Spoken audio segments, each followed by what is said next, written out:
Testing, testing, 1, 2, 3.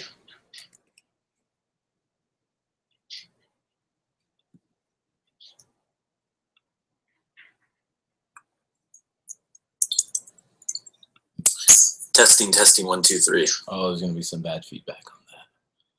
All right. Let's have this chat pop out here. All right, let's refresh this page.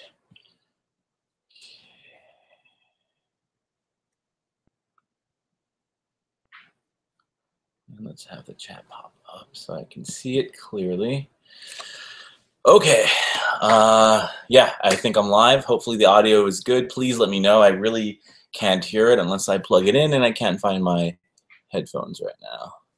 So let's just assume that you guys can hear me loud and clear. If you cannot, yeah, please let me know. All right, let me get situated here for just a bit. Change the scenery here a little bit. Yeah, whatever. Okay. Thank you. Thank you, guys. All right, like I said, let me just get acquainted here really quick. Let me pull out the review sheet so I have something to look at.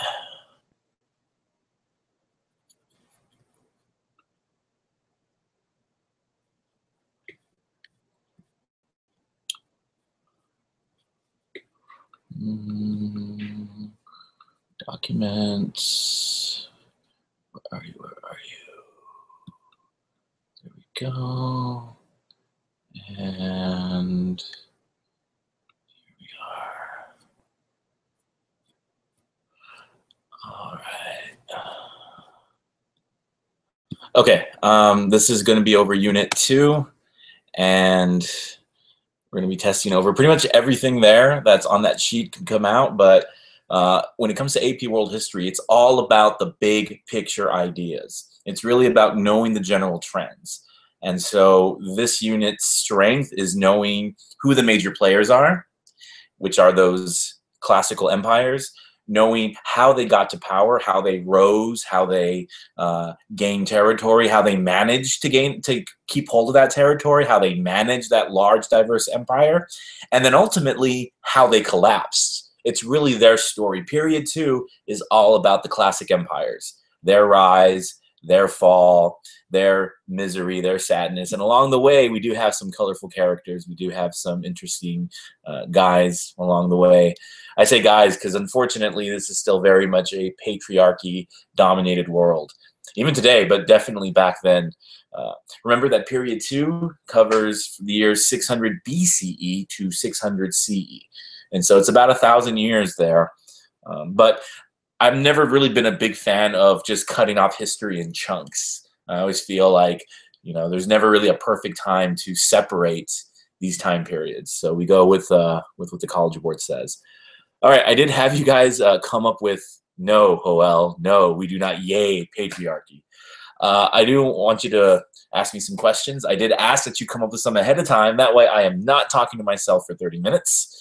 Because if I'm talking to myself for 30 minutes, then we're going to be just like 9th period, and well, that's not cool. So throw out your questions that you may have about anything that we talked about in class.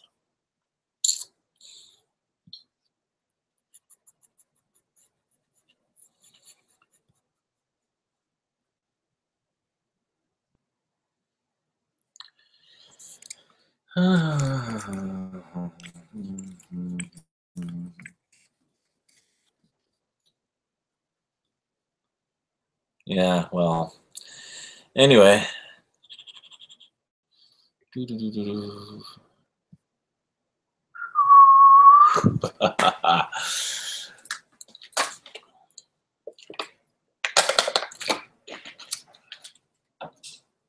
All right, well, then I'm going to go ahead and get started a little bit. And then we'll just start by mentioning what those classical empires are. So it's really not, you don't want to just say, no, these 4 empires and that's it. It's more like geographical regions. So we have the Indian empires, the Mauryans and the Guptas. We have the empires of China, the Qin dynasty and then the Han dynasty, but mostly the Han dynasty. And then in the Mediterranean region, it's first the Phoenicians, then the Greeks, and then the Romans are the ones that sort of take over that mantle. And then you could even include the Persian empires in there, specifically the Achaemenid dynasty, sorry. The Sassanids are the ones that end up finishing off that area. But we don't go into too many details about the Persian empires other than the Achaemenid dynasty. All right, I'm gonna hope that we have here is that my computer froze. I'm hoping my computer froze, and that's why I'm not getting any questions. I'm gonna refresh my YouTube page here really quick. Okay, that's a good question. Do we have to know any arts? So no specifics, okay? We don't have to know any specifics when it comes to art because most of the wonderful pieces of art that are created at this time period, we don't need to know specifics. Now, knowing the importance of art, yes, knowing that the Greeks, the Chinese, the Guptas, that they produced art, and knowing that it was a big part of their culture because it was their way of identifying who they are, that's important. As for specific pieces, no. Architecture, yes. If you see a picture of an aqueduct, if you see columns, you should know that that is associated with the Mediterranean. That is associated with either the Greeks, either Alexander's Hellenistic kingdom, or the Romans themselves. So you should be able to identify at least the basic style of Greek architecture. Okay. Main historical people. Well, I've always said that AP World History is not driven by individuals. That being said, though, there are a couple of people that are important to note. So let's talk about them. But remember, I'd rather you know why someone is important, what their ideas were, than really who they are. Because it's really not about memorizing people. World history, it's just too big. I mean, we have 10,000 years of history. This is not about one person or one man or one individual. So, okay, let's look at the people. You're going to want to know Alexander the Great. I mean, you can't avoid period 2 without talking about him because of his Hellenistic synthesis. Because of the fact that Alexander the Great, in consolidating the Greeks, well, his dad did, but he took over after his dad died, in consolidating the Greek empires, he then took that culture, he took those ideas, he took their language, he took their learning, which he got from Aristotle. And as he spread his armies, as he conquered the known world, he conquered the Egyptians, he conquered the Persian Empire, he made his way into what is Afghanistan now, he even made his way into India. He is taking the Greek culture and he's spreading it.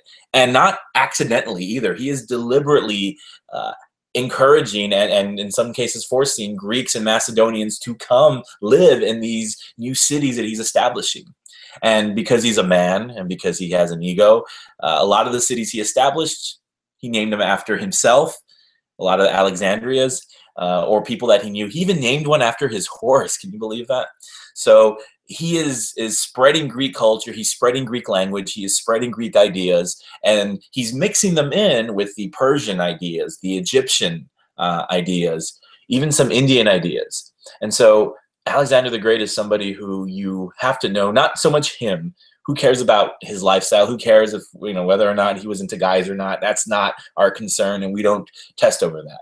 Knowing what his actions did, though, because it created this Hellenistic culture, which is just, it's not Greek, it's not Persian, it's not Egyptian. It's everything, all in one. And that's absolutely important to know, because later on, when the Romans come to power, when the Romans rise up, they're going to be surprised to find out how much people speak Greek.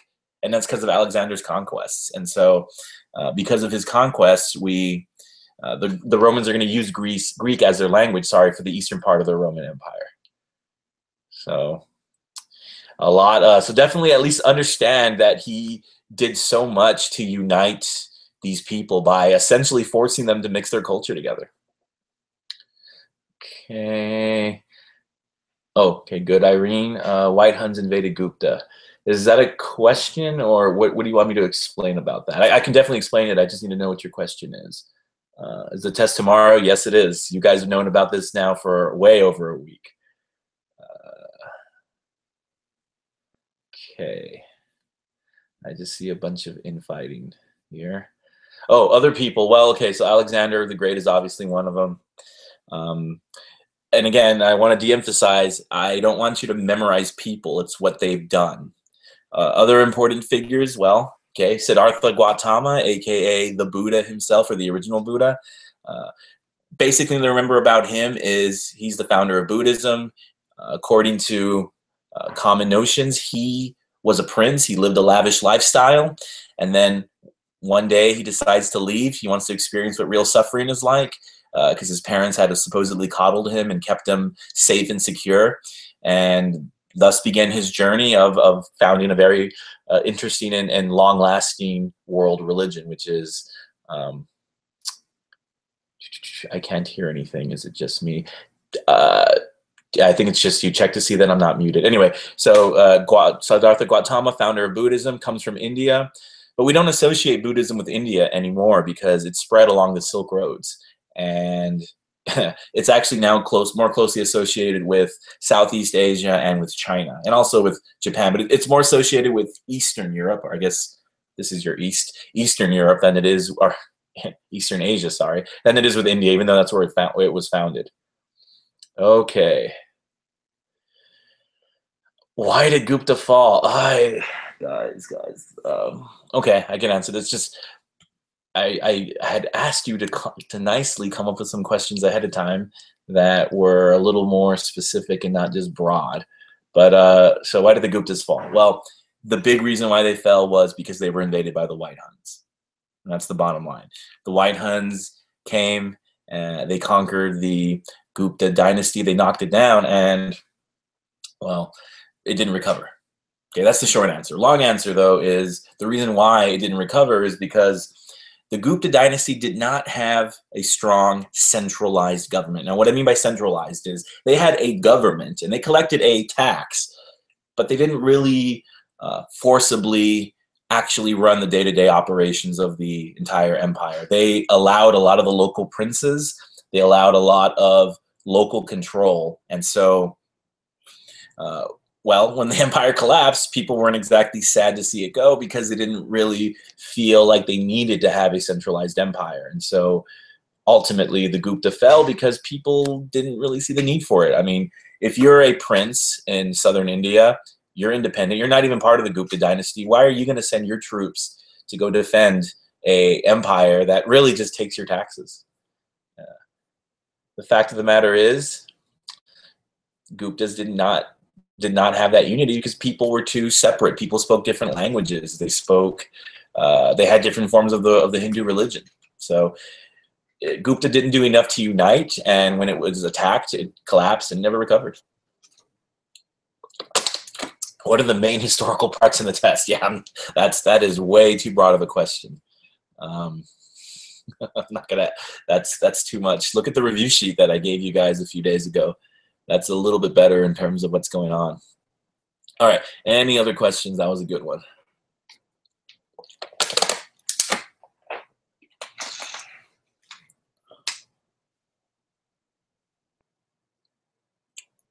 All right, well, I'm going to go back to Sada's pretty broad question about historical people. So we mentioned already Alexander, we mentioned Siddhartha Gautama.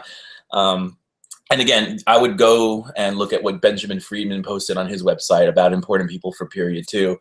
That's an excellent list, and that's kind of what I'm using here to refer to this. All right, so another important person, Jesus of Nazareth. I mean, I don't think I need to explain why he's important for world history. Not even in a religious sort of way. I mean, we're not concerned with learning his messages. We're not concerned with learning the Christian faith, but we're concerned with looking at it from a historical context and the impact that Christianity has had in this world and in this lifetime. And we know it because we see it. This is something that we can physically see today, a continuity of the Christian faith. Now, the interesting thing about Jesus of Nazareth is that he's the founder of Christianity, but he really wasn't responsible for turning it into a world religion. In fact, if it hadn't been for his followers, and specifically, I'm gonna name one in just a bit, who ultimately should get the credit for really creating the Catholic Church, or the Christian Church, as it was known at the time, and really spreading the faith. because Jesus of Nazareth preached really around the Judea region, and he never got to be like an Alexander and spread it across the Roman Empire, spread it through the Silk Roads. But Paul, we know him as St. Paul, or you may also know him as Saul, Paul of Tarsus, or I can't pronounce that, but it's a written test. He should get the credit. Paul should really get the credit for spreading the religion. Paul, in many respects, is the first pope, and Paul, as a Roman citizen, okay, he has the right to travel across the Roman Empire. And so he is spreading the word of Christianity. He's gaining followers. And he's also breaking the law, by the way. This Christianity was not something that, at least initially, that the Roman Empire embraced. Christians were persecuted. They were scapegoated. It's not till later, and again, I'm bringing in another name here, not till the Emperor Constantine, the Roman Emperor Constantine, does a couple of things here. First thing he does, Constantine, is he legalizes Christianity. I mean, just like that. You know, there's more to the story. You don't need to know the details, but he ends up legalizing Christianity. So they no longer have to do it in the shadows. They no longer have to hide when they pray. And before he dies, he converts to Christianity. I mean, to think that the religion a few hundred years earlier was a religion that was persecuted. It was a religion where people were put to death. And all of a sudden, the emperor not only makes it legal, but then before he dies, he converts to the religion. That does so much more for Christianity than I think anyone else could have done, because now it became part of the Roman Empire. Then later on, another emperor, Theodosius, I completely messed that name up, he actually makes it the official religion of the Roman Empire. And that cemented Christianity as a world religion because Rome had all the territory around the Mediterranean. So a few people there that, again, pushed it onward. Okay, how many questions are we having? Right, so I really like the 25 question thing from last time, 25 questions, 25 minutes, so we're gonna go ahead and stick to that. Although I did create a version that had 20 questions, so 1 or 2 classes might get that one. It's tough coming up with multiple versions of tests that don't bleed over too much. Can I review what Stoicism and Epicureanism is? Yeah, absolutely. Absolutely, we can go ahead and review those. So I can tell you that knowing the specifics of these ideas is not going to be on the exam, but knowing the basic ideas behind Stoicism and Epicureanism will definitely help out. So let's go ahead and let's tackle that right now. Let me just quickly open up something here. All right, Epicureanism and Stoicism are considered Western philosophies. They are Western ideologies. Let's go with Epicureanism first. And ultimately, they feel that knowledge is learned through the senses, through your eyesight, through hearing, through tasting, through touching, et cetera, et cetera. Your 5 senses essentially given information. And they feel that pleasure is the ultimate good and pain is the ultimate evil. But you can't go too much on one, because too much pleasure is bad for you. And obviously too much pain will kill you. And so Epicureanism says you have to kind of be in the middle. It has to be a balance. And some of you might be thinking in your heads, well, hey, doesn't that sound like Taoism and even maybe Buddhism? And you'd be correct. You'd be absolutely correct that there is a correlation there. The middle way, you know, finding the middle, that kind of stuff. So yeah, no, definitely. Epicureanism is all about finding the middle, finding the medium. And I think I used the example in the PowerPoint that cake is good, but too much cake is bad for you. Okay, that's Epicureanism.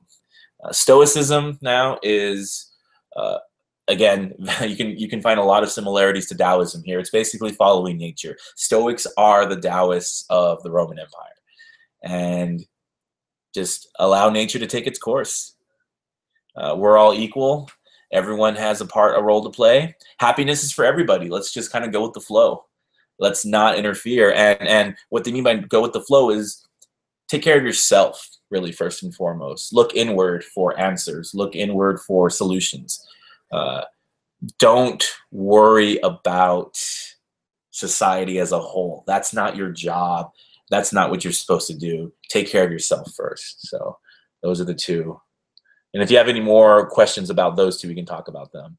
Why was trade a respected profession? Well, trade isn't really a wait. Is that Javier? Let's see. Trade like a trader or a merchant, because there is no such thing as a trade profession unless you're thinking of uh, trade. I don't know what that question is, Javier. All right. Will there be anything on the aftermath of the? Okay, so good question, Joanna. Well, aftermath of the falls. I might ask which fall was more severe than the others. That might be a short answer question, maybe, kind of, sort of. You might get that. Really? Sorry, you're on hold. Okay.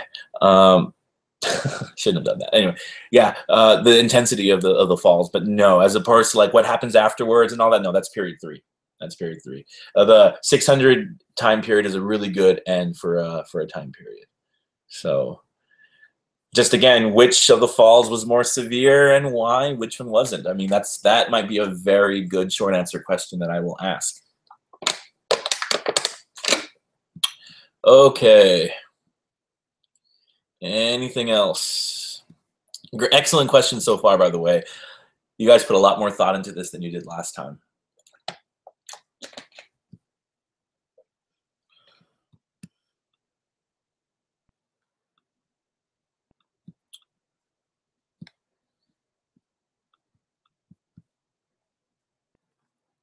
All right, I guess we can go back to famous people since that was the question that was asked earlier by Sada. So just to recap, we've talked about Alexander the Great. We've talked about Siddhartha Gautama or Buddha. We've talked about Jesus of Nazareth. We've talked about Paul, St. Paul later on. We've talked about Constantine. So let's throw one more in there. Let's throw in Ashoka or Ahsoka.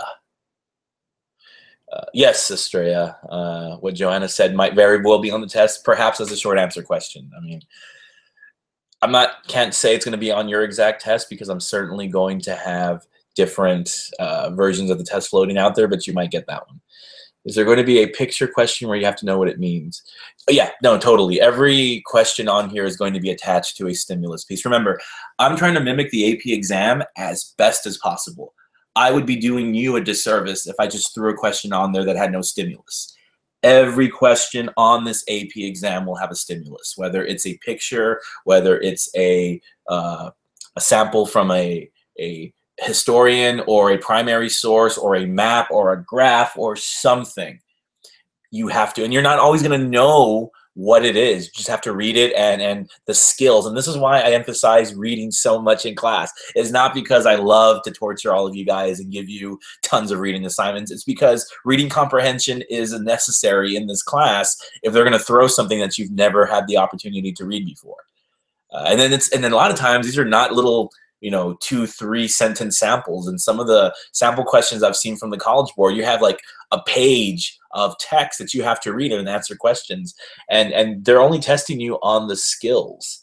It's the reading skills, it's the comprehension, it's the historical thinking skills. So yeah, I mean, that's part of the test. That's why I'm never going to directly ask you about the information I'm telling you, but you have to know it to answer the questions that I do give you.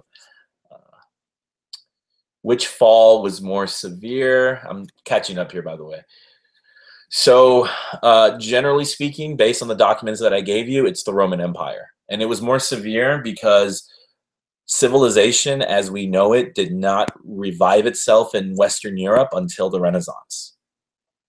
I mean, you can make an argument that it wasn't as severe because only half the empire fell, but again, the historians that I had you guys read, Upshur, et cetera, they made the clear case that the Roman Empire's collapse was far more severe because we don't see the revival of centralized nation states until the Renaissance. We don't see the revival of learning, of art, of architecture, of widespread architecture. We don't see the revival of trade until then. So the very clear case could be made that the Roman Empire collapse was the most severe simply because it took them so long to recover. I mean, Rome falls around 600. I'm just rounding it down.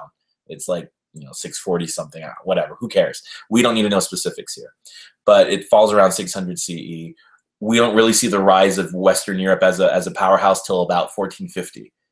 All right, that's what, 800 years, give or take, almost 1,000. Yeah, it's a very long recovery. Whereas China, in 300 years, the Sui dynasty or Sui dynasty rises up and reunites China. So not as severe. Plus, Chinese culture and society stayed intact. Even though the Han dynasty had collapsed, order still remained because of Confucianism. So what saved China and even India was their philosophies. Okay, India had the caste system that kept society together. The caste system, it's social glue. It is a strong social glue, and it kept society together. So even though they did not have a centralized government, they still, society, all hell didn't break loose. China had Confucianism. What did Rome had? Well, Rome had Stoicism, which says take care of yourself and just kind of go with the flow. And they had other philosophies that emphasized individuality. They had philosophies that emphasize taking care of yourself and not self-sacrificing. So again, I would make the argument that the Roman Empire collapse was more severe. Okay, Islam is not going to be on this exam, so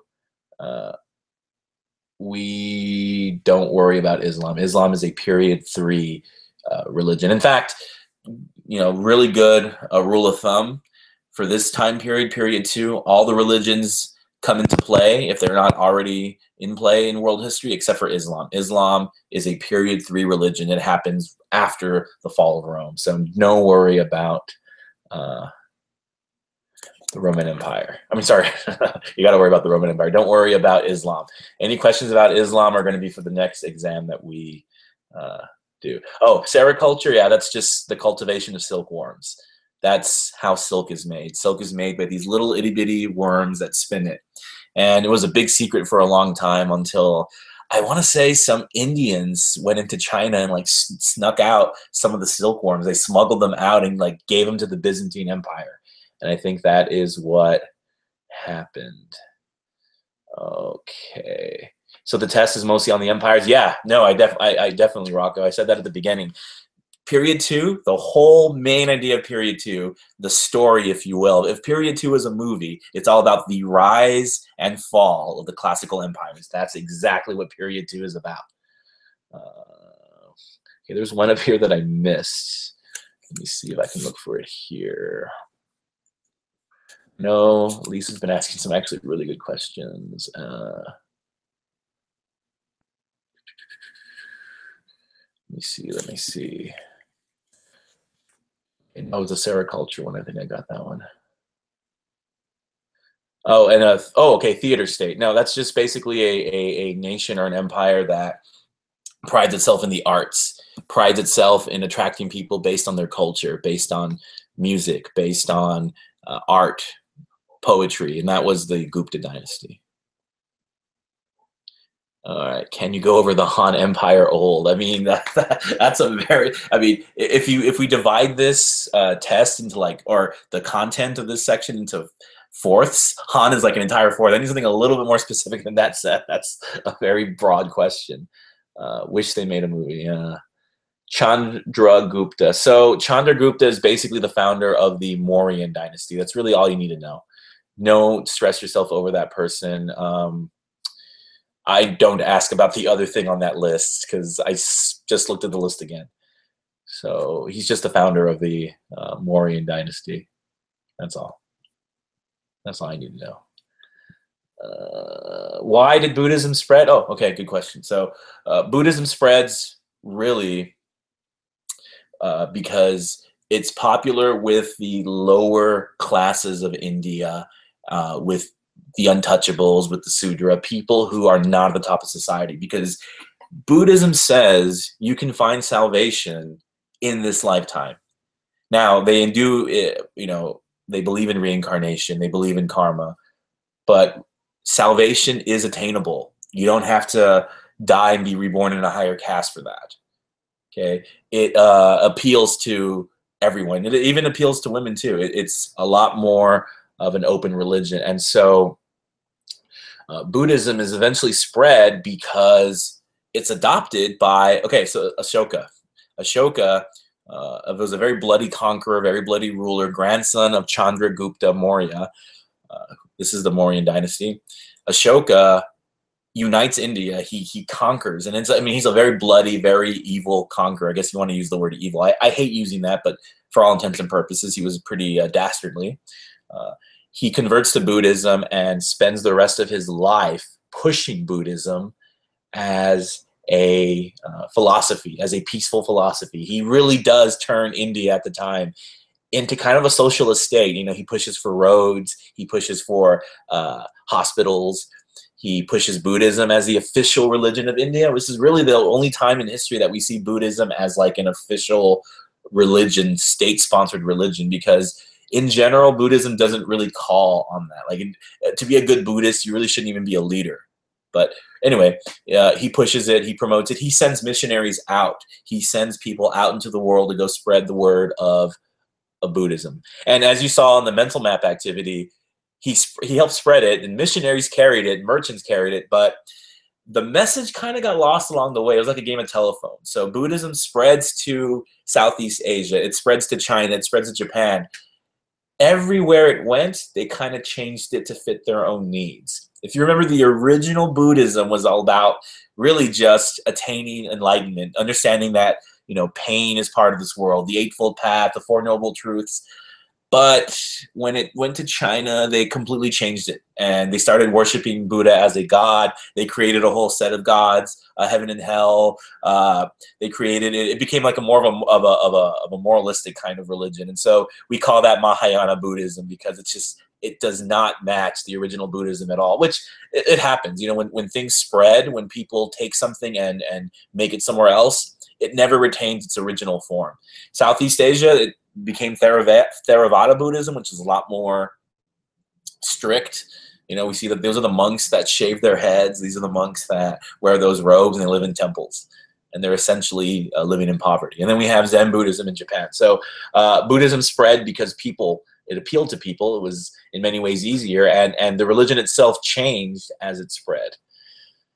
Okay, let me go back up here because I missed a few. Like, how did Han rise and fall? Just a quick talk about it. Okay, we can get to that in a little bit, but I already said theater state. Can we use notes just like the quiz? No. Can you go through filial or filial piety? Yeah, so filial or filial piety, and pardon my pronunciation, but as I've said before, and as the great Tom Ritchie says, he's an AP Euro guy who does what I do, but like 1,000 times better for AP European history. This is a written test. Who cares how we pronounce things? All right, so filial or filial piety or piety. Yeah, basically it's the idea of worshiping your ancestors. That's it.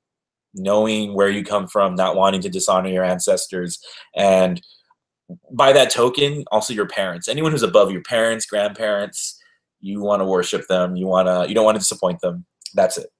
It's a concept that originated in China, and it's pretty much still big in the Asian world. So, okay, theater state, it's just the idea that your empire is going to focus on culture. It's going to focus on attracting people based on, you know, theater plays, based on culture, art, that kind of stuff.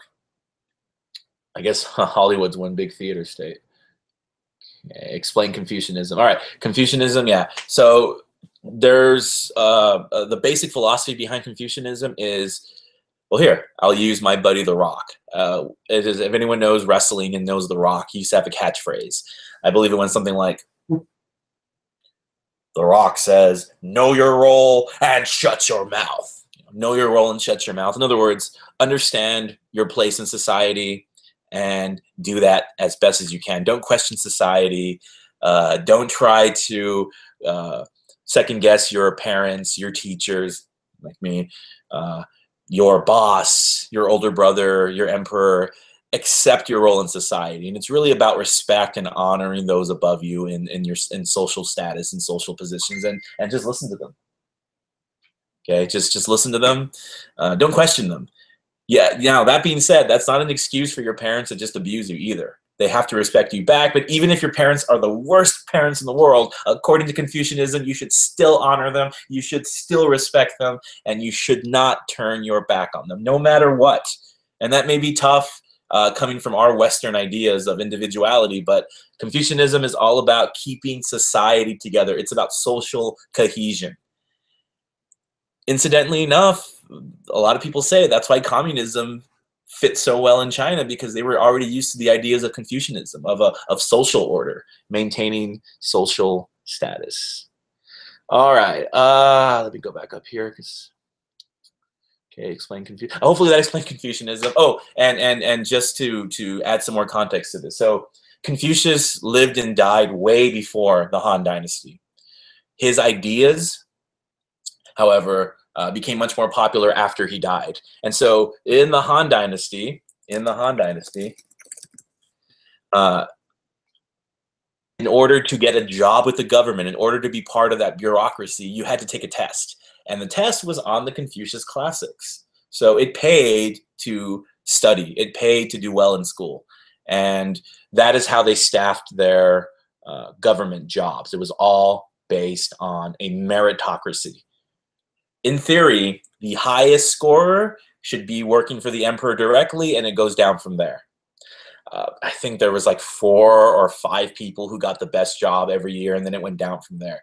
If your score was very low, unfortunately, you probably weren't going to get a post working for the government, and you're going to be stuck in your hometown. So that's essentially why Confucianism was important for Chinese, because they based their entire society on that. Can you talk about the 12 tables? Yeah, so the basics behind the 12 tables, okay, it was one way in which the Roman Empire kept order, law and order in society. They decided to have one set of laws across the entire empire for its citizens. That's the key right there, for its citizens. You're not a Roman citizen, it's a little bit different. You're more subject to the local laws. But 12 tables, consistency across the empire. That's basically the idea behind it. And later on, Justinian, a Byzantine empire, took the 12 tables and redid them into his own thing called Justinian's Code. And our legal system is basically based off of Justinian's Code, which was influenced by the 12 tables. What are pater families? Again, pater families. Pater families. I don't know what pater is. I don't know what you mean by pater families, Lisa. Maybe you can clarify that.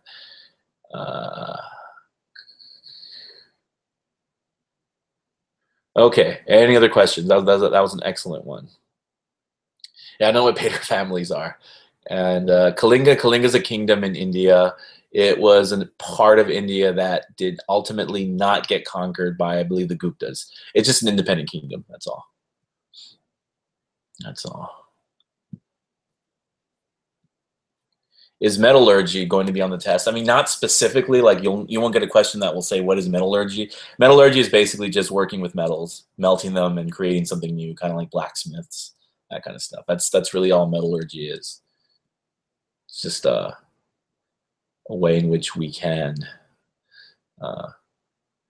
mess with metal, that's all. And not specifically, no. That was more of a period 1 type of test, type of question. All right, we are about, let's see, how long has this broadcast been going on for? Huh, doesn't say here. It's been going on for about 38 minutes. I see us staying for about another 15 or so minutes, and then I'm going to call it a night, unless you guys can come up with some more questions for me. Excellent questions so far, though. Really, really enjoyed them. And hopefully I've been able to enlighten some of you guys. Pater.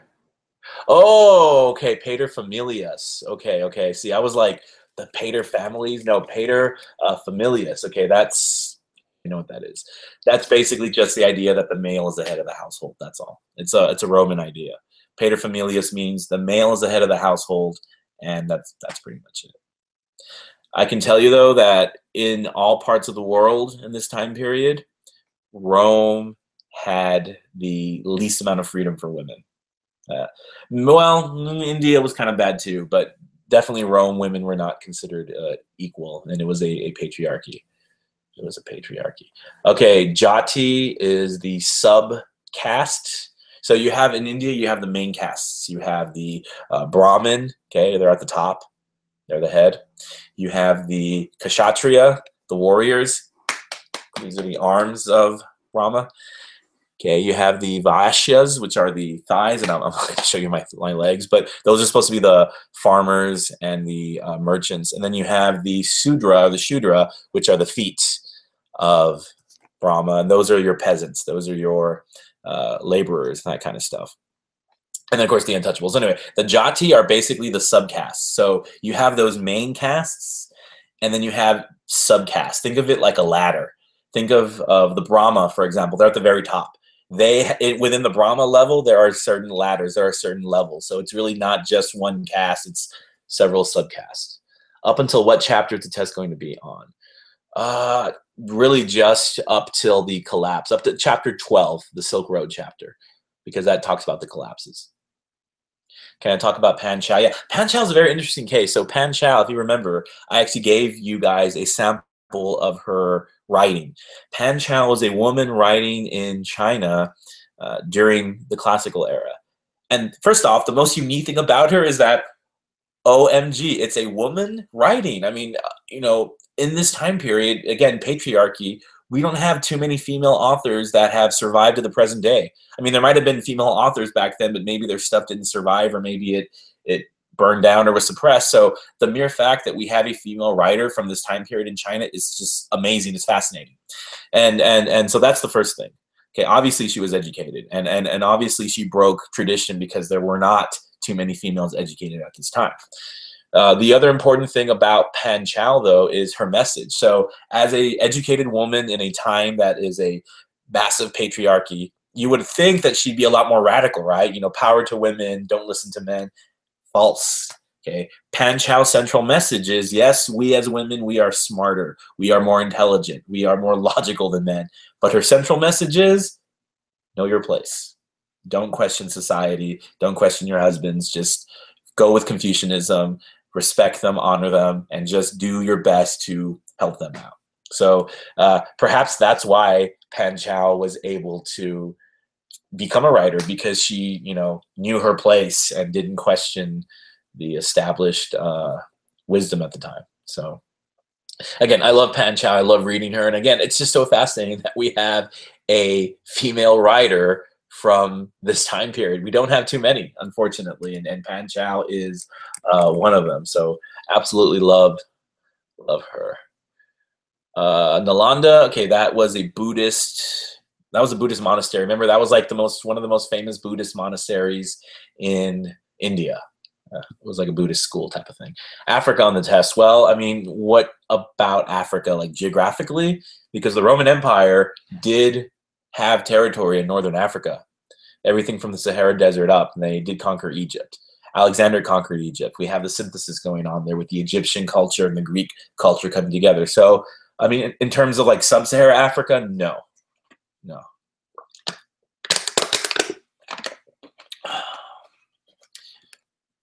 All right. Again, keep them coming, guys. I love answering these questions. They're really good. What are monasteries again? Yeah, monasteries depends kind of what religion you're talking about, but in general, a monastery is a house of religion or a house of worship where people kind of live and work there. In Christianity, monasteries became very big during the Middle Ages, which this is going ahead of what we're talking about, but you get the idea that it's a place where monks live and they pray. Monasteries were big in Buddhism too. The monastic lifestyle where you basically live in poverty. You take a vow to get rid of all your earthly pleasures, your earthly desires, your possessions, and you live in a monastery, and your job is to spread the word of the religion. Your job is to maintain the monastery, and it's basically where monks and priests live. Okay, was there a person in charge of child marriage? What do you mean by that? I don't get that question. If you mean where it comes from, well, in India, it's the Law Book of Manu. The Law Book of Manu was written by, well, a guy named Manu, and in the Law Book of Manu, it lists essentially what a good Hindu should do, and it gives women their role. And one of the things it suggests is that, unfortunately, you know, in our society, we look down upon this, but according to the Law Book of Manu, women should marry as young as I think 12, as soon as they essentially go through puberty. And I know, like I said, in our society, we look at that as a big no-no, but back then it was not considered taboo. And so that's what the Law Book of Manu did suggest. Let's see. Ahimsa. Okay, so ahimsa, it's basically just the belief in Hinduism that you really are to have compassion, not don't injure people, don't hurt somebody, just care for somebody else. It's compassion. It's compassion. Okay. So Crusades, the Crusades is something that's coming in the next time period, so we're not going to go over that right now.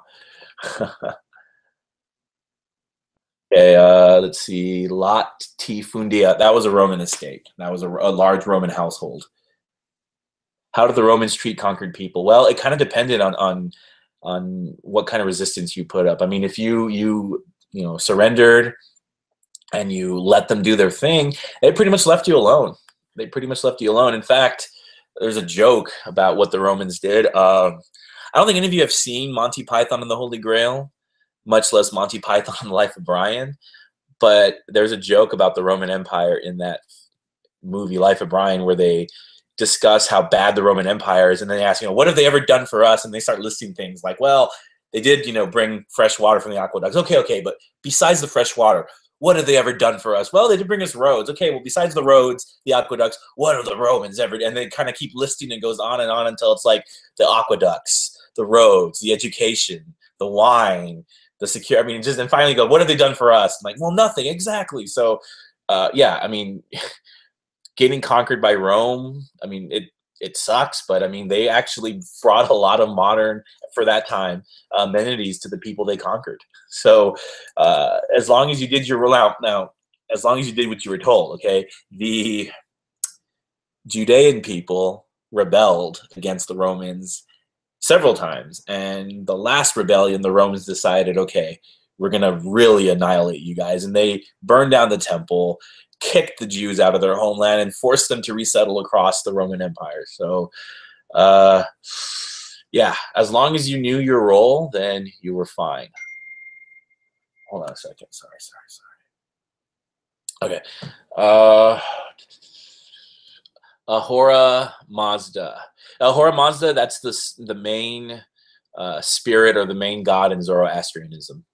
That's what Ahura Mazda is. That's basically their god in the Zoroastrian Persian religion. So that's that. Okay. What do you mean you saw it too, Manny Tank? I don't know what that means. Anyway, stupa is basically a Buddhist type of shrine. Well, it's a temple. It's a temple, and it can contain like a relic. It can contain. It's just more associated with Buddhism, but it can be other religions too. So, all right, what were some of the Han inventions? Well, so when it comes to things that the Han invented, you really can't downplay some of their architectural achievements that they came up with. So let me quickly pull out my nice little Han chart here that I did not give you guys. No, they invented paper. Paper is a big one. Okay, we can't forget that. Steel, they kind of went into that. Seismographs, like they really invented a lot of modern kind of inventions. They also perfected a lot of the shipbuilding technology, that kind of stuff. So their big thing is paper. Look, if you have to remember one thing about the Han invention, I would say paper is perhaps the most important thing from this time period. Paper, I'm trying to think what else. Their coins. The seismograph is a big one, though, I think. And water clocks. But again, paper is the big one. What is the yellow turban? Okay, so yeah, the yellow turban. Towards the end of the Han Dynasty, the peasants were being mistreated by large landowners, and a lot of people felt the government was not doing enough to help the peasants, to take care of them. A lot of the peasants ended up becoming de facto slaves of the large landowners. So the Yellow Turban Revolt was the Taoists. These are the people, by the way, that kind of go with the flow. We've called them hippies in the past. These are the people who ultimately decide that they're going to rebel against the Han Dynasty, and they do. And so it's a very bloody, very destructive revolt, and it takes the combined effort of 3 generals to bring them down. Those generals then decided to, well, they decided they want to be emperor now, and so that caused a civil war that lasted quite a long time. So the Old Turban was just a Taoist revolt that failed, but it weakened the Han Dynasty. Aristarchus, Aristarchus was the first Greek to postulate that the sun was the center of the universe and that the earth went around the sun. But remember, his ideas were basically ignored because he couldn't prove it. Not yet. Later on, Galileo and others will actually be able to prove it, although he'll get into some trouble for that. All right. Like I said, excellent questions so far. I mean, I did say that we'd end at 8, but if there's still more questions, I can keep going. But excellent questions so far, guys. Hopefully you're getting something out of this, and then I'm not just talking to myself for an hour here.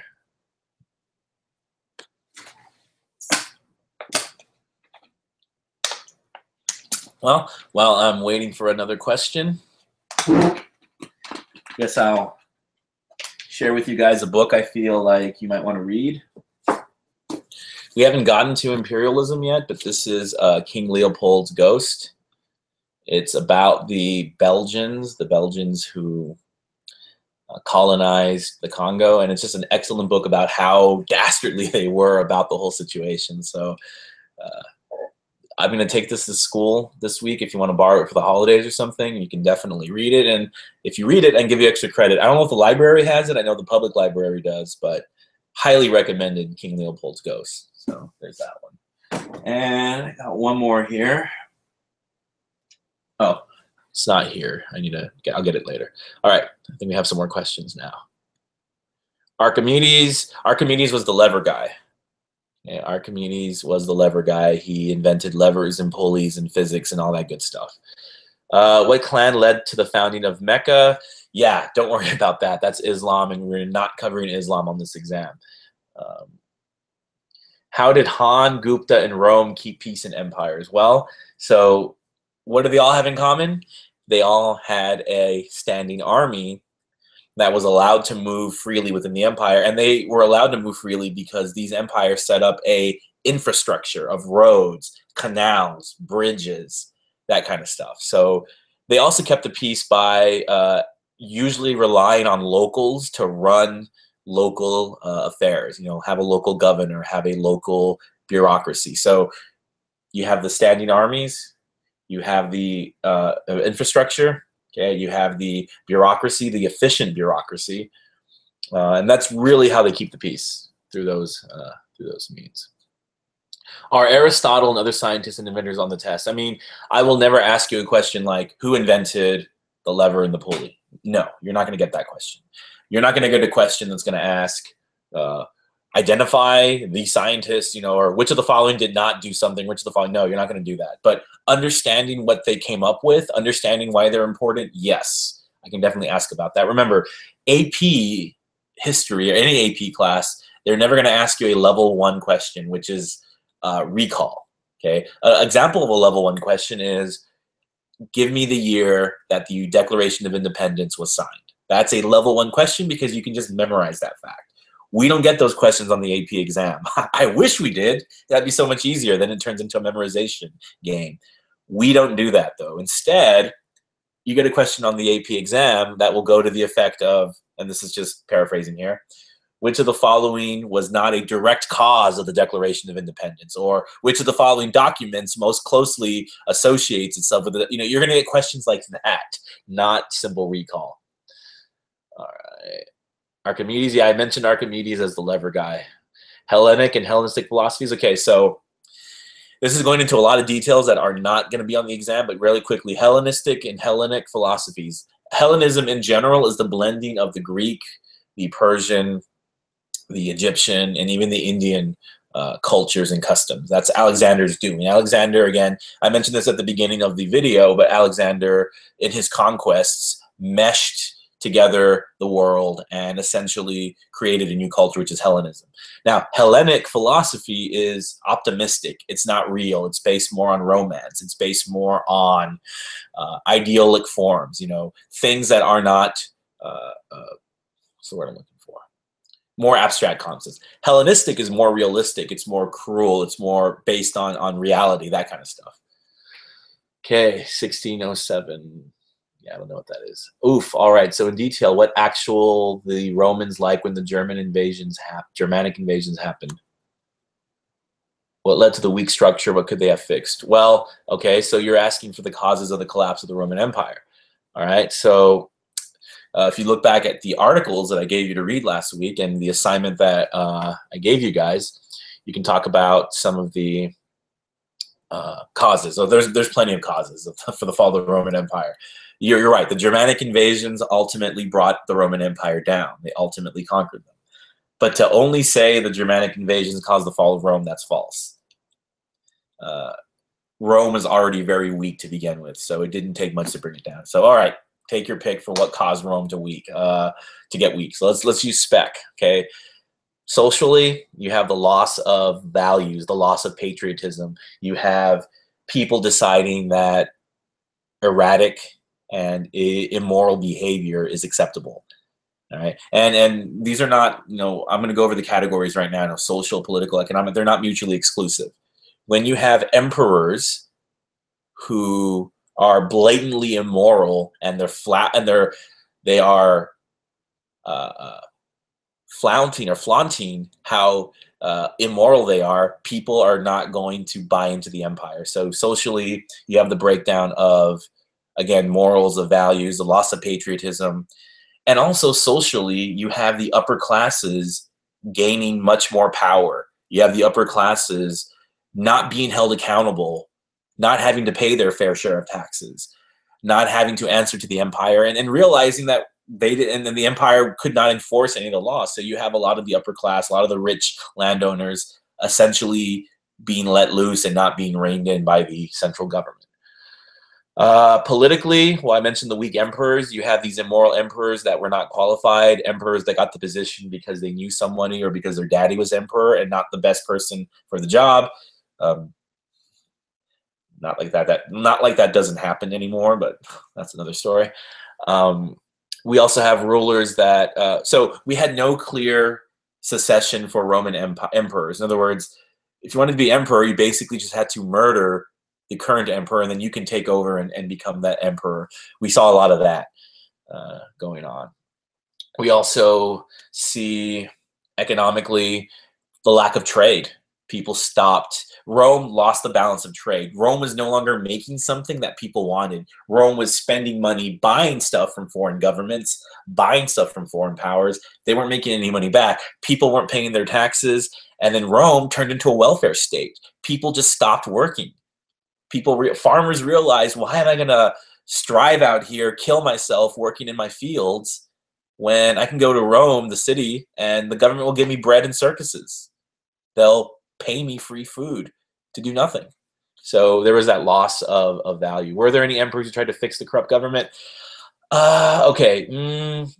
Not really. I mean, there was a few, sure, but they wouldn't last that long because the moment an emperor would try to fix something, and it usually meant going against the landowners, they would have him murdered by somebody. So generally, no, we wouldn't see too many. By the time of the fall of the Roman Empire, they had no power at all. They had no power. So you really didn't see good emperors trying to fix things.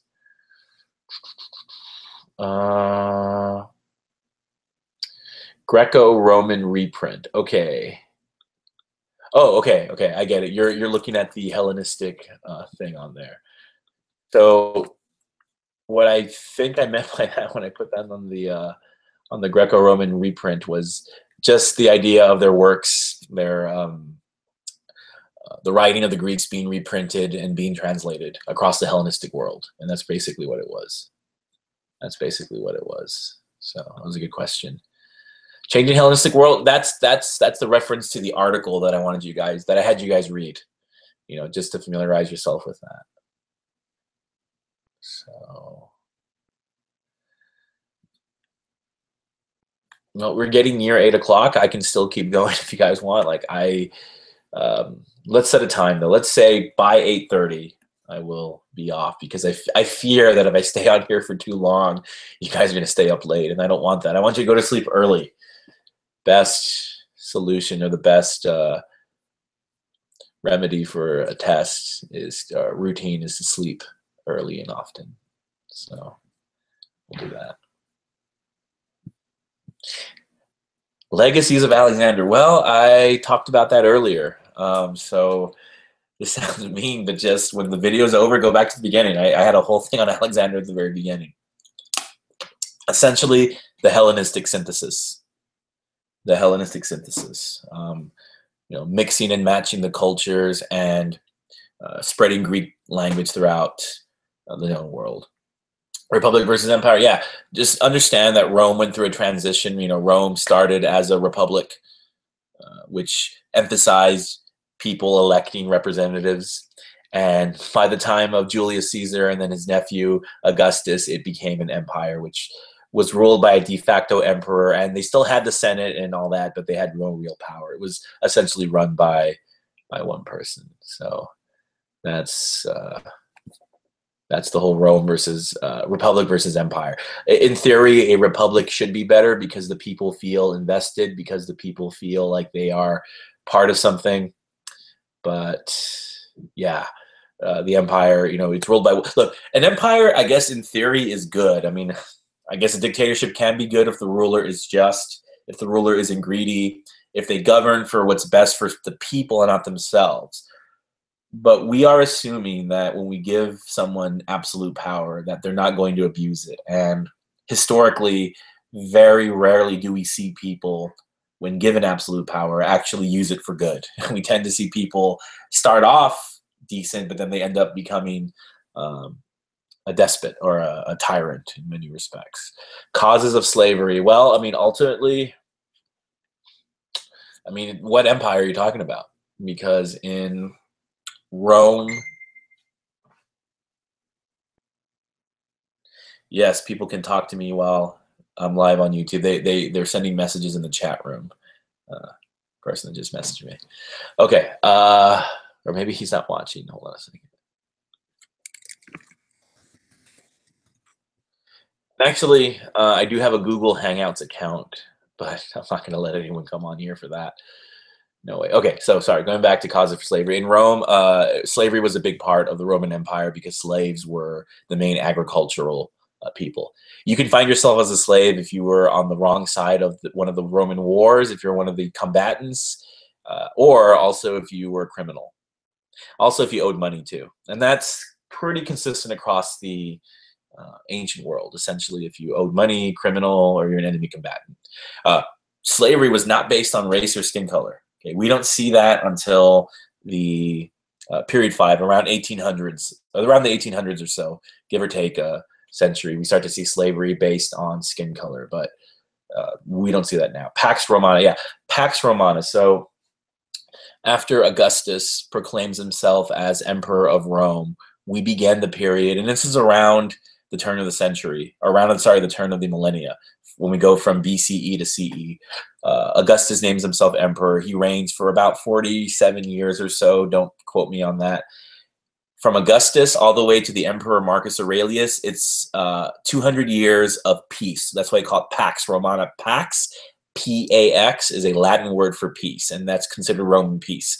During the Pax Romana, Rome was in its golden age. That is when the Silk Road was being used the most often. Rome was at its largest in terms of territorial expansion. Money was coming in. There was general peace in the republic. Everyone was happy. So Roman peace. It's basically the 200 years when there were good emperors in Rome, when things were on the up and up. That's Pax Romana. We're going to see that term later with the Mongols, because after the Mongols conquer most of the known world, they're going to enter a period called Pax Romana, or sorry, Pax Mongolica. That'll be a little bit later, though.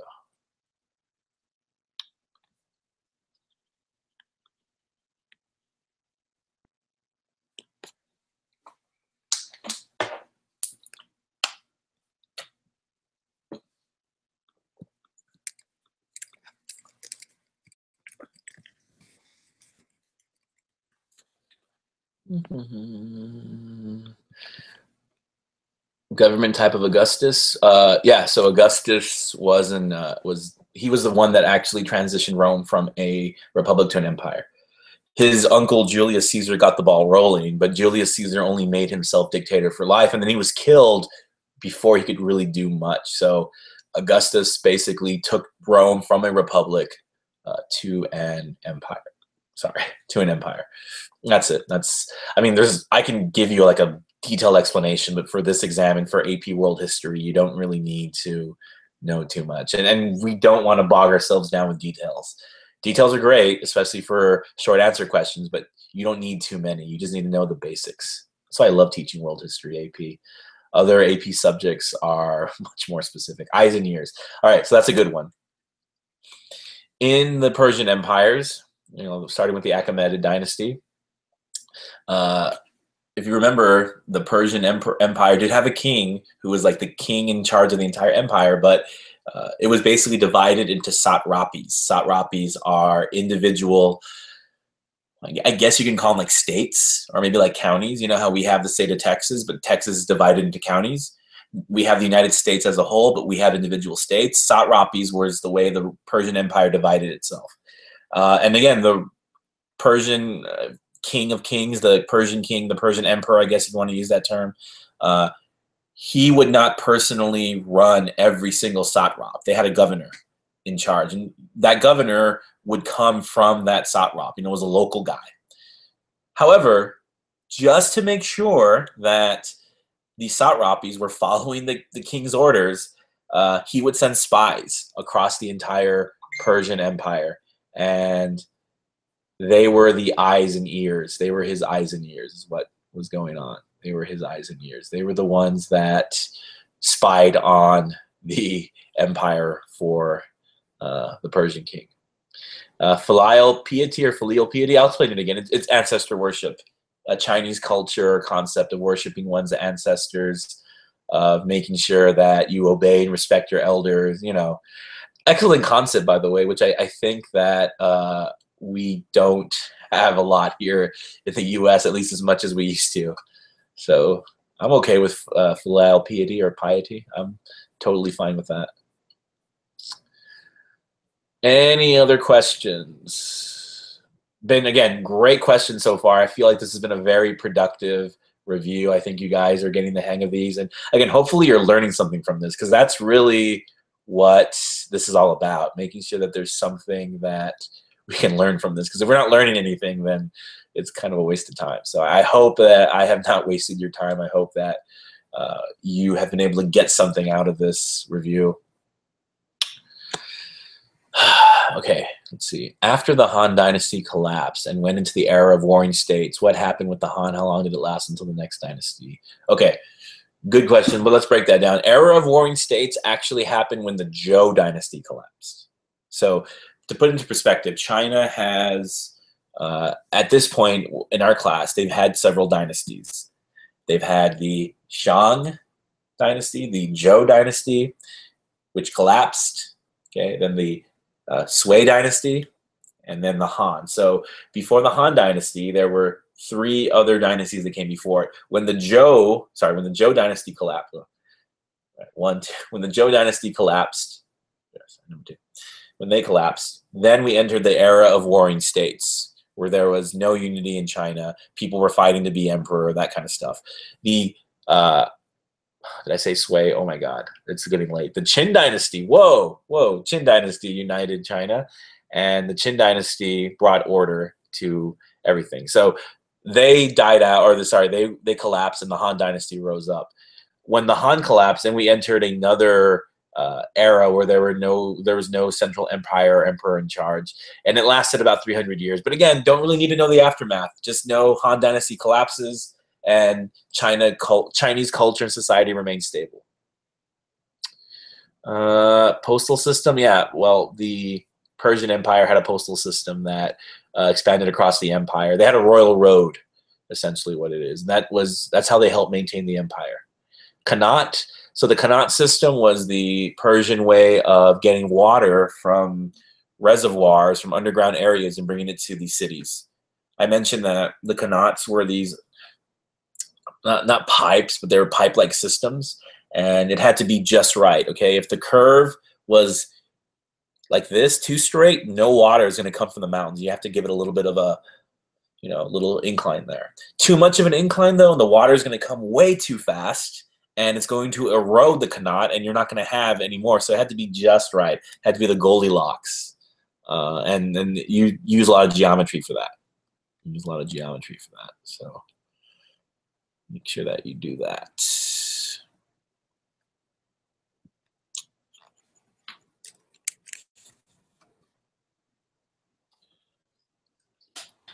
All right, I mentioned Ahura Mazda earlier, but it's okay. I'll repeat it. He was the central god in the Zoroastrian religion, Zoroastrianism.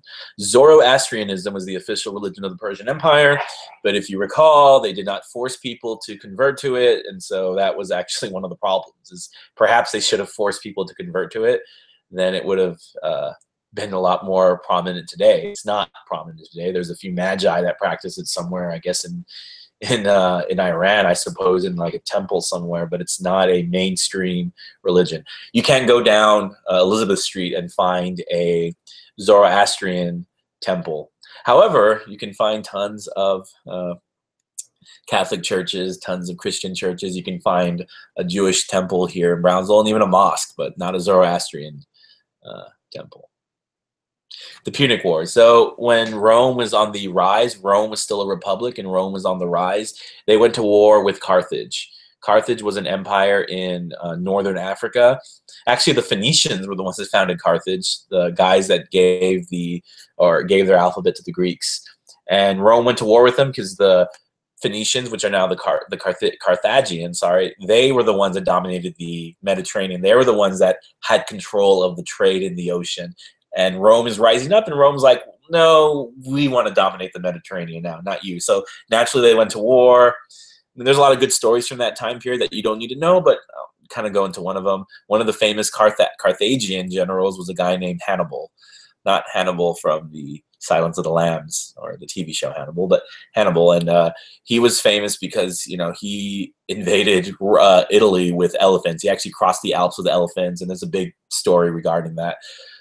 Point is, too long didn't read. To make a long story short, Rome wins. Rome takes over Carthage, and they now had a colony in North Africa. So that was the Punic Wars. Rome and Rome basically establishes itself as the main power in the Mediterranean because they took out the Phoenicians or Carthaginians, which are like their biggest enemy. Yeah, that was it. Han concept of rule. Well, I mean, just that. How is it that the Han Dynasty chose to rule? Well, they ruled through Confucius values. They ruled through a civil service exam and centralized. Okay, the Han Dynasty tried to let people do their own thing. They tried to allow decentralization, and it failed. So they instead, even though they promoted Confucianism as the main philosophy, they actually used legalism, which was the government is right, and it's always right, and it's never wrong. And, we're going to do big things here. We're never wrong. We're never right. Okay. That was my little political rant. I'll stop that. The point is they ultimately believed in centralized power. That was basically the Han concept of rule. Centralized authority. They're never wrong. And if need be, they will put down any opposition, although they generally did try to rely on Confucius values, but not necessarily. All right, Constantinople. Well, what about Constantinople? Constantinople is a city, it's no longer called Constantinople. It's now called Istanbul. Istanbul is Constantinople. All right. Look, it was a city that was founded by the Emperor Constantine. It's located in Istanbul. If you want to look for it on a map, it's basically on the Bosphorus where Turkey meets Europe, And it became the capital of the Roman Empire. It basically was moved to Constantinople. And then when the Roman Empire collapsed, when the Western Roman Empire collapsed, the Eastern Roman Empire, we start to call it the Byzantine Empire, and Constantinople was the capital city for that. All right. Acupuncture. Well, acupuncture, that was a Chinese methodology, if you will, of healing is basically what it was. That's all it was. It was a method of healing and that kind of stuff.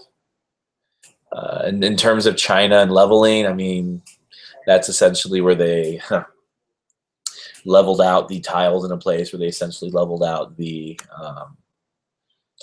farming areas. That's it. You don't need to worry about that too much. Leveling.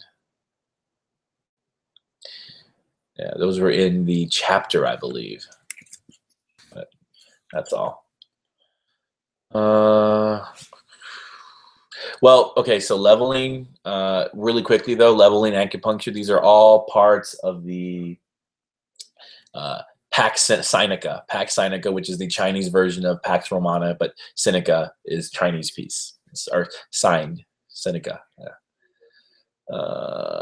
But with leveling, it's about farming. I think they would like, I think what it meant, I obviously haven't read in a while. With leveling, they would purchase excess crops, they would purchase excess food, and they would store it. And so if there ever was a famine, well, they had food there that they could sell and basically maintain society.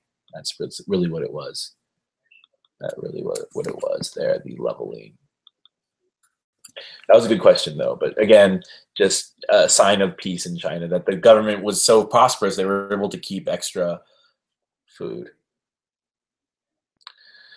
Okay, a corvée is basically forced labor by the government. So a corvée is, all right, I'm the Han Dynasty, I'm the Han Emperor. I'm going to force all males to give me, I don't know, 2 months of service a year. I'm just throwing out a number there.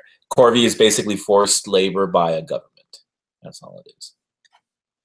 That is all it is. Shintoism. Yeah, okay. So that is not something that we're going to discuss on this exam, but it is the traditional Japanese belief. That's Shintoism. We're not going to discuss Shintoism on this exam, though. You don't have to worry about that. We will talk about Japan in the next exam, though. In fact, we quizzed about Japan last week. That should have been the chapter that you guys read. So.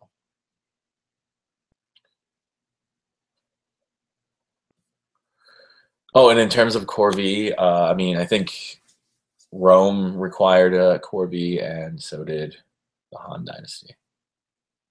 All right, role of women in classical empires. So, well, remember, I kind of answered that one already with the patriarchy, the idea that women were supposed to be subservient to men, especially in India, especially in Rome. I mean, it was all over the place. We do have examples of women rulers in, unofficial women rulers, sorry, in some of these places, but essentially, were there exceptions? I mean, yeah, there were a handful. There were a handful of exceptions. We do have some female emperors. We do have some. We don't have women emperors, but we do have women that did wield considerable influence with their Roman emperor husbands or kids or relatives. We do have Pan Chao, who wrote about that. Not too many exceptions, but there were a few. There were definitely a few. And ironically enough, women seem to have more equality outside of the main empires. They seem to have more equality outside of the Roman Empire, outside of the Han Dynasty. It was the nomadic groups. Women seem to be a lot more equal. So those would be kind of the exceptions. Can I compare Greece and Roman democracy? Yeah. In Greek democracy, it was the Athenians, and they had a direct democracy where any male citizen who owned land could participate, and they voted directly on the laws. Roman democracy is basically you elect a representative. They had a representative democracy. They vote on people who then vote on their laws. So yes, AJ, I did discuss that at the beginning of the video. This test is all about the major empires, their rise, their fall, how they did, and et cetera, et cetera. It's all about them. So yeah, that was on the review sheet that I gave you guys the other day. The Classical Empires AP review was on that sheet where I discuss what's on this exam. Oh, just an FYI. Okay, anything else, guys? We are nearing my self-imposed limit of 8:30 because I mean I could be here a very, very long time.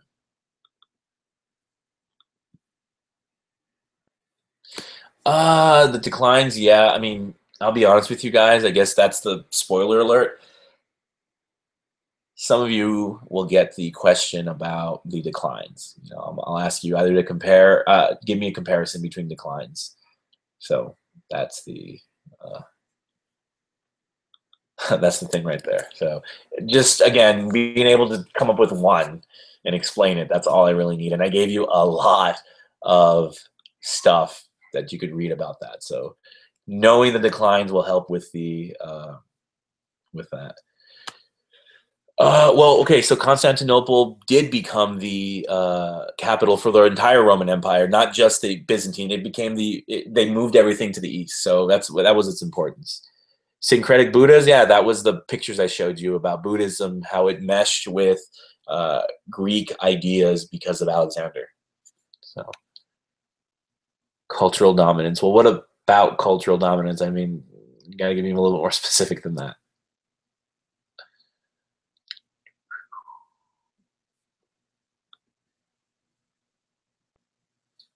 So anyway, Constantinople, basically it was Constantine's pet project and it became the capital of the Roman Empire and then eventually the capital of the Byzantine Empire when the western part of the Roman Empire collapsed.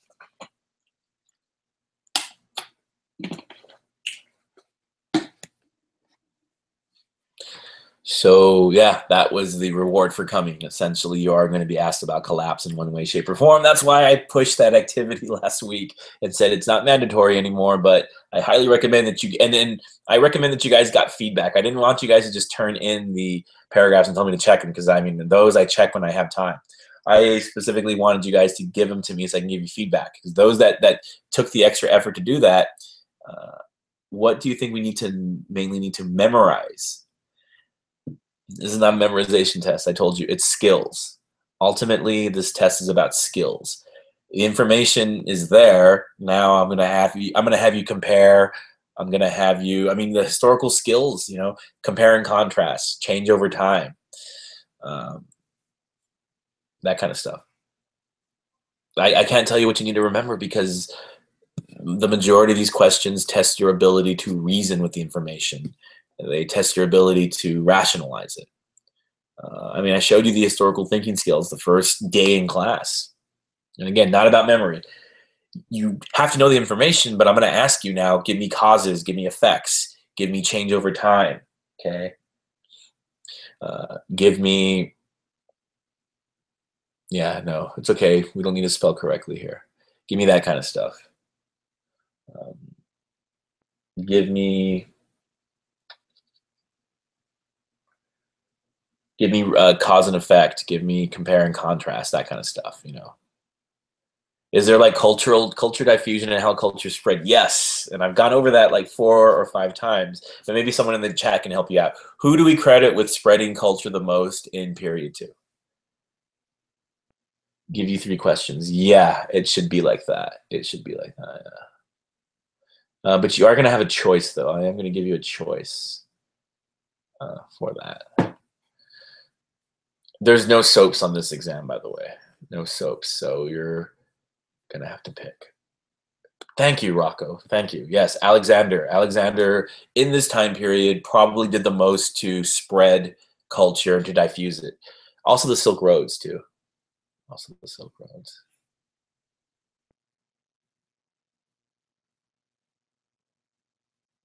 Okay. Well, we are nearing 8:30, so if you have any last-minute questions, you can send them in now. Where are you getting your stuff from, AJ? Because Axum and Kush, that's period 1.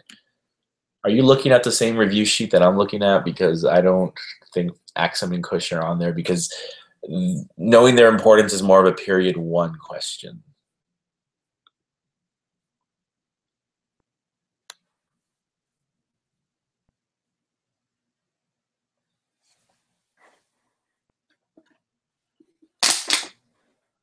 Oh, no more water. That's always a sign when it's time to wrap things up when your water starts to run low. see. Oh, I don't know what it's doing here, but again, this is Procopius's book on just Theodora and Justinian. So if you want to check it out, you can read it yourselves. Anyway, yeah, I'll take it back. I don't know what it's doing here at home. Yeah, I mean, well, aqueducts basically it was the Roman method in which they brought water to the cities. They would build these giant arch-based, not buildings, but they're like, let me just show you here. Let me get a picture of an aqueduct just so you can see it. That's just so much easier to do that than describe it. Aqueduct. And there is one that still survives and is now used as like a transportation method here. This is an aqueduct. Let me get fancy here and do share screen on here really quick. Screen share. Oh, screen share. All right, so you can see here. Did I just? Okay, yeah, there we go. That's an aqueduct. You can see here. Hopefully you can see it, maybe. Yeah. You can see here they brought water to it. You can see here that they now use it as a highway basically, but that's how the Romans brought water. So, all right, let's stop screen sharing here.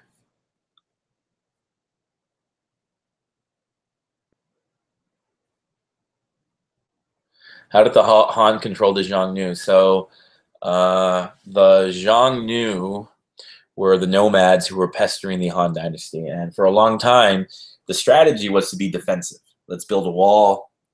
Let's pay them off. Eventually, the Han decided, you know what? To hell with all that. Let's take the fight to the Xiongnu. And so they dealt with them by pushing them out, by being offensive instead of defensive and kicking them out of Central Asia. And that freed them up to settle the place for their own people. So that's how the Han controlled the Xiongnu. Who has those books you showed us? I do. I mean, I'd have to take them. But, you know, like this is Procopius' Secret History. This is King Leopold's Ghost. So I can take them to school. I'm slowly in the process of bringing all of the books that I own to my classroom. It's going to be a slow process, but I have so much more that I have here at home that Ali will eventually bring them. It's going to take a while. All right, that is going to be it. I'm going to cut off the questions here. It's almost 8:30.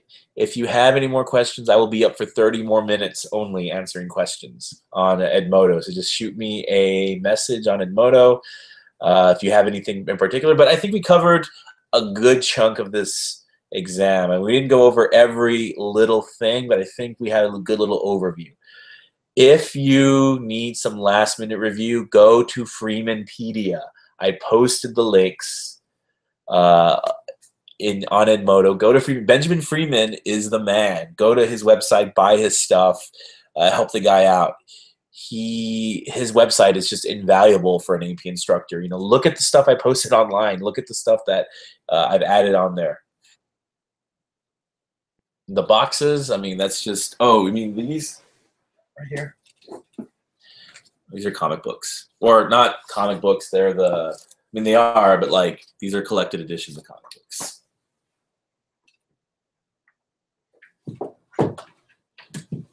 Oh, yeah. Huh. So this is Infinity. This is probably is what they're going to use as some of the basis for the Infinity War movies. But anyway, I'm going to cut myself off here because I can just keep talking forever about comic books and stuff, and that's not what you guys are here for. So, okay. Yeah. All right. I'm going to cut this out now, guys. Don't stay up too late. Hopefully you were able to learn something today, or at least you were able to catch up on things. Yeah. You know what? I'm going to show off really quickly because that's just my nature. So check this out, guys. This would be my one side of my Blu-ray collection here. You can see here. Got a lot of stuff there. That's just part of it. I have some more shelves around here. So anyway, you have yourself a great night. I consider it a pleasure to be your instructor. I consider it a duty, and I'm extremely lucky to have the best job in the world, to teach the best students in the world. Much love. Good night, everyone.